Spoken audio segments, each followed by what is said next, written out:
Love-hate continues with the quarterbacks. Anthony Richardson kicks us off here, Matthew. He comes in as QB6 for you. He's healthy, and he's ready to roll. Small sample size, the king of small sample size, but what a small sample size it was. 35% of his team's rushes in the 2 full games that he played, 10 or more rushing attempts in both full games, had 20 or more fantasy points in both full games. By the way, the Colts ranked both first in both situation neutral pace and no huddle rate in the 4 starts that Richardson did. They didn't add much. It's him, Jonathan Taylor, Michael Pittman. We like A.D. Mitchell, we like Downs, but honestly, Richardson is going to run a lot and just, has had a strong camp. I know we had a bad practice against Cincinnati, but I'm ignoring that as well. To me, the Colts, I'm a big believer in Shane Steichen and what he did with Jalen Hurts, a former ride or die. So, what he did with Gardner Minshew. What he did with Gardner Minshew. The team was one play away from winning the division. That's correct. Gardner Minshew. With Gardner Minshew. Yeah. Our next quarterback, Jordan Love. Jay, he comes in as a top 10 quarterback for Matthew, QB9. And what we saw, especially in the second half of last year from Love, was almost superstar status. Yep, he played like an MVP in the second half of the season. He carried that into the playoffs until the second half of the Niners game. But a game and a half of excellent play in the playoffs before that. I think the sneaky thing with Love from a fantasy perspective is he does give you a little bit on the ground. Think back to that early season game against the Saints where he effectively beat them with his legs. He had 6 games with 20-plus rushing yards. The other thing, too, with Love is the fact that this pass-catching group is so young. It makes sense that they weren't clicking in the first half and they got better as the season went on. Should have added more health from Christian Watson. And he has 4 really good pass-catching options at receiver. So there are worlds where the Packers are the number 1 seed in the NFC and they have a top 3 offense in the league. Second most red zone attempts, second most deep passes. And the fact is quietly he gets you points with his legs. 6 different games last year with 20 or more rushing yards. So, yeah, love me some Love.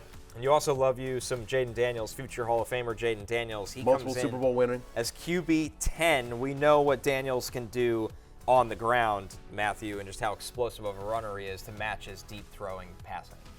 There were 5 quarterbacks last year who rushed for at least 400 yards.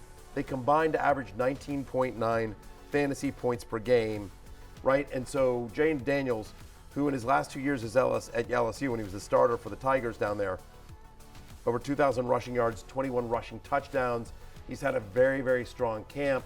Cliff Kingsbury is going to have a fantasy-friendly offense. Remember when Kyler Murray, his rookie year under Cliff Kingsbury, he was a top 10 fantasy quarterback. So, yeah, hail to the Commanders. I was about to say their old name. Hail the Commanders, hail victory. Jayden Daniels. Jayden Daniels makes the love list. There's been a rookie quarterback for the Washington franchise that won a lot of people their fantasy leagues, a mobile quarterback. Sam RG3. Howell. Sam Howell. Yeah. Sam Howell was a top 10 fantasy quarterback last year. Yeah. And he won my team live at noon on the cock, the coveted titles. Are you going to change the name? Assholes. Now? Yeah, live at 3 on the cock. Yes. I guess. It's an easy fix. You could say live at noon Pacific. 9, yeah, there you go. That's live at noon PT. Decisions. We'll see.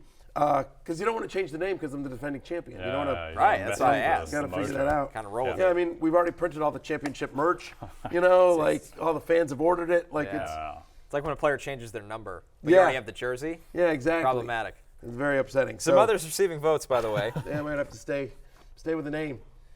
Brock Purdy, QB12. Trevor Lawrence sneaks in the top 15 at QB14. Kirk Cousins, QB15. Jared Goff, QB16.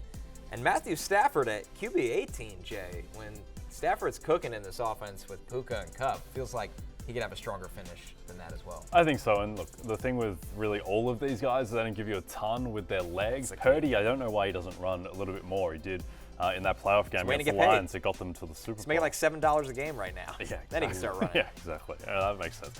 To me, Stafford is interesting just because I think there is a chance the Rams could be a top 4, top 5 offense with Kupp healthier, second year with Puka Nacua, improved offensive line, added health for Stafford. Stafford was playing like a down ballot MVP candidate towards the end of last season. If he carries that over and they stay healthy, then he could be a top 10 QB. Final 7 games of the season, Matthew Stafford was QB9 in points per game last year, and he's going outside the top 20. Same with Kirk Cousins. We talked on the Draft Day Manifesto show about how we want quarterbacks that are mobile, and obviously Kirk Cousins is not, especially coming off the Achilles, but he's going outside the top 20.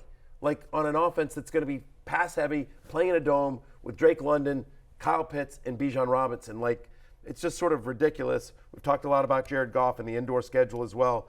But to your point about Purdy, like, such a high floor. 8 different games last year with 20 or more fantasy points. Only Josh Allen and Jalen Hurts had more. So just such an incredibly high floor for Purdy. And even if he loses Brandon Ayuk, still think a big year's coming for Brock Purdy. The other thing there is that he basically had a 3-game stretch where he was either getting concussed or playing concussed, I would say, in the middle of the season. The other thing is that just odds are that the Niners aren't going to be as dominant as they were last season, just natural regression. You're probably just on average not going to be a 1 seed. And there were just games where you just didn't have to throw in the second half because they were in such a commanding position. So he might need to air it out more. So there's scope for Purdy to do even more than he did last season. Hey, it's Matthew Berry from NBCSports.com and RotoWorld.com, and I want to thank you so much for watching whatever it is you just watched, or if nothing else, being too lazy to click out of the autoplay after this video started, after whatever it is you actually wanted to watch finished. But now that you're here, I'd like to take a moment here to ask you respectfully now, okay? I'm asking you respectfully to subscribe to the NFL on NBC YouTube channel. You'll get the latest RotoWorld fantasy news headlines, all sorts of great shows, including my own Fantasy Football Happy Hour. So go subscribe now. Again, I'm asking respectfully.